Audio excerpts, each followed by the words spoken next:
You can't take it with you when you're gone, so how do you make the most of it while you are here? It's time for Your Money Matters with Sam and Dieter from Harness Financial. Well, no Dieter this morning, and don't forget, text me or ring in live on the subject matter here. Sam is taking the show away this morning. You've got a very special guest, Sam. Good morning. I do. Good morning. It's good to be here. I am joined by Stephen Bell-Booth this morning. Opera musician. So you haven't got your guitar, Stephen? I don't play the guitar, sure. I'm a keyboardist. Oh, that's right. You are too. Okay, but you're an two-time opera winner? Okay. 2 Silver Scrolls. Wow. Okay.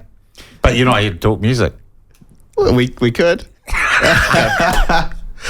Stephen, it must be a funny thing, being a musician in New Zealand, because most musicians in New Zealand, even the successful ones, tend to also have other jobs, do other things, right? And that's kind of been your story too. You've not just done music over the years, have you? I did music full-time for 7 years. Right, wow. Yeah. Back when? In the 80s. In the 80s. They're called the good old days, Sam. Yeah. Through to 94. When you could hear the words, right? And there was no social media. No, there wasn't. I remember getting my first Motorola phone. Wow. Yeah, the brick. Yeah. And it's Did you have to go to the gym to be able to hold it? just about, yeah. But that was about 1992, I think. Yeah. I know we've got to talk finance, but just because you're here, Stephen, the other thing I want to ask you about the 80s, because I really got a nostalgia hit off Crowded House the other night. Do you think we had a more interesting and a more vibrant music scene back there in New Zealand without everyone being able to go on Spotify and listen to whatever they wanted and everything? Do you think there was it better? Let's be honest. Was it better back then in Kiwi music? I don't know. What I do remember is that you remember the Fair Go program where Maxi Crop got done over. So Chris Bourne was a friend of mine. He used to run TV1. He was one of the top guys. And he said that 950,000 New Zealanders watched Fair Go that night. Now, there was only 2 channels. I think it was TV1 and 2. Yeah. I don't think 3 were there. And there were only 3 million people in New Zealand, so that was like a third of the population. Correct. Yeah. So if you want to go back that far, that's in 85. Yeah. Compared to where we are now. I mean, I think there's 100,000 songs a day come onto the platform. Wow. 100,000 songs a day at the moment. So it's really hard to make a living out of unless you're touring.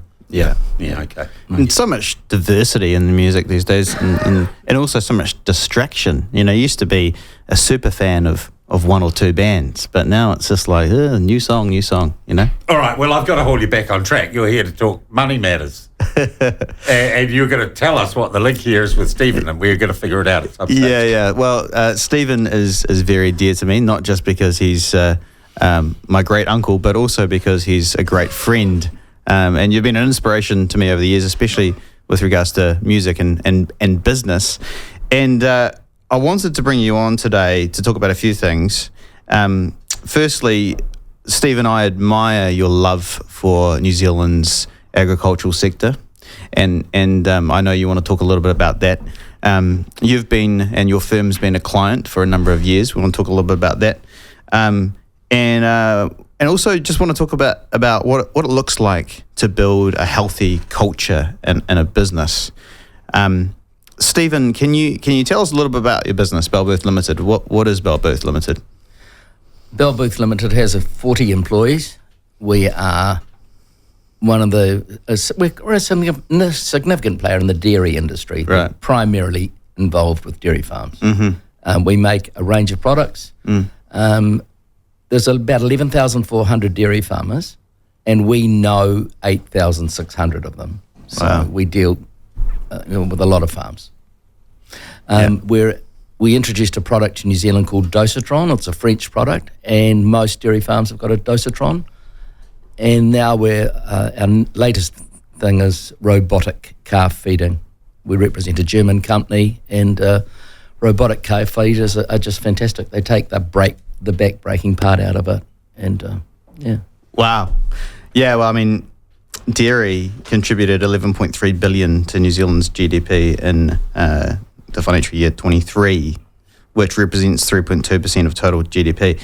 And I just think that the average Kiwi does not respect what that actually means. It's phenomenal. It's huge, you know. And I know that being so involved in the dairy industry, you hear from farmers around their struggles and the good things that are going on. You had some thoughts around that you wanted to share. Well, it's interesting. I did a bit of prep for the show. I texted about 50 clients, good clients, and told them I was coming on and said, what matters to you? And what are the joys and what are the heartbreaks?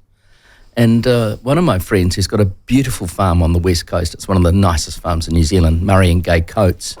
Murray, they were in Auckland the other day and they toured the Devonport Naval Museum and chatting away with the curator, and he said, what do you do and where you're from? And they told them.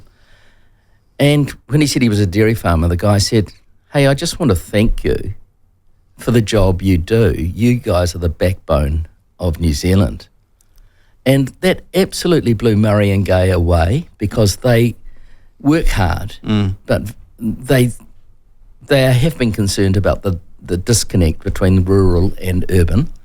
And to be told that by a person in Auckland, in Devonport, who had no connection with the land, it just... By a townie, it just made their day and made their year, I think. Yeah.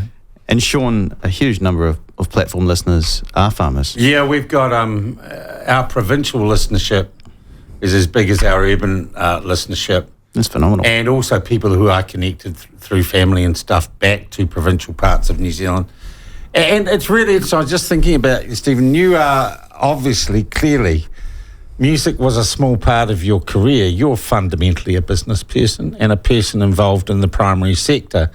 And I do think we have this terrible thing where it is almost, shameful. Some people might think down the Arrow Valley to be a dairy farmer or be involved in primary production. What we find on the platform is there are far more silent New Zealanders who are connected to the land or know people who are connected to the land or respect those who are connected to the land than is ever represented to us through our legacy media these days. Totally. Because so many of us are only a generation or two away from primary production. It's absolutely amazing.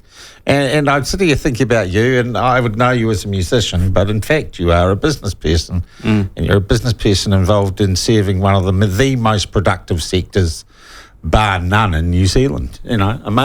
Amazing. And we don't talk about it enough, I don't think, anyway. Not everything needs to be politicised all the time. No, that's right. Yeah, it doesn't. People just get on with growing stuff. And there are big moves. I think Fonterra's selling what its anchor brands. I haven't got into that story yet. I will have a look at it. But obviously there are some moves afoot.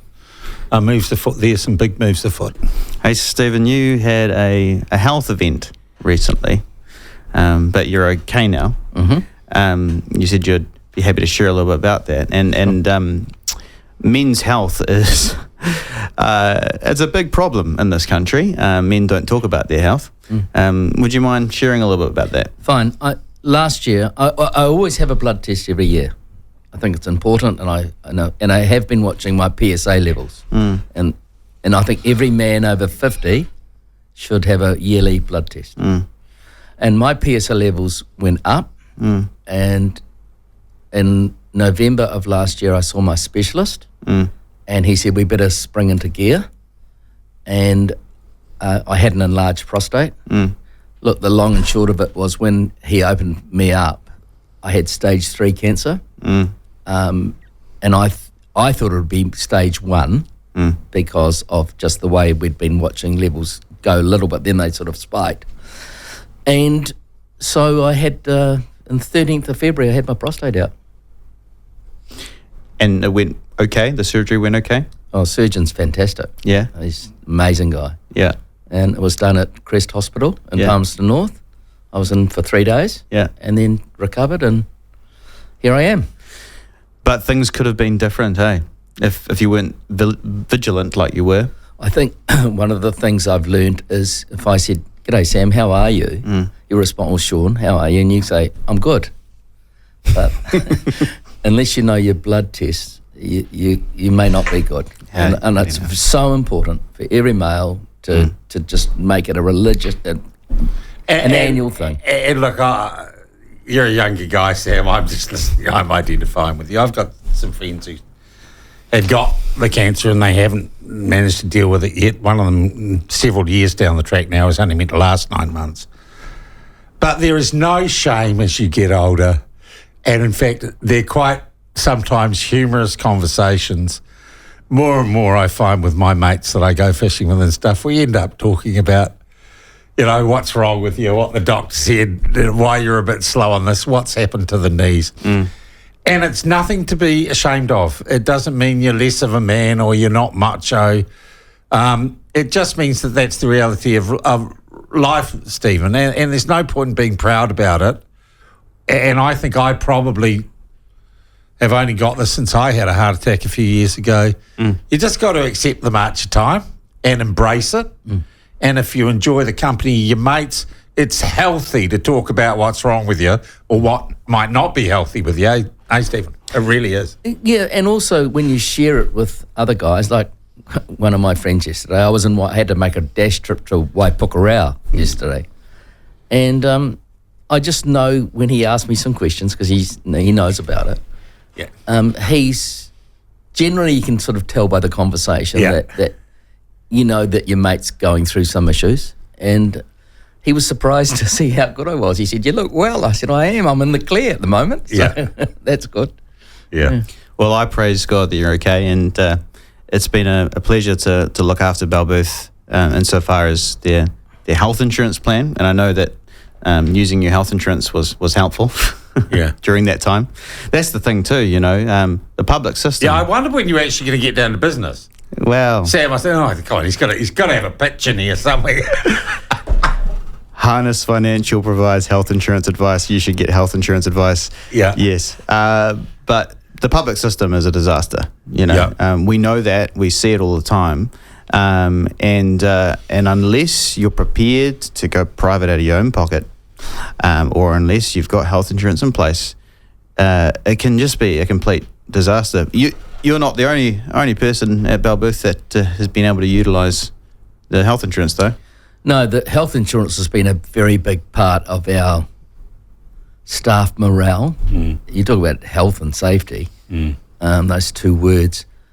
Morale's another word. And if you've got a good team, you want to keep that team in good spirits, and to know that they have insurance with no pre-existing conditions. Yeah. That's the incredible, it's a joy.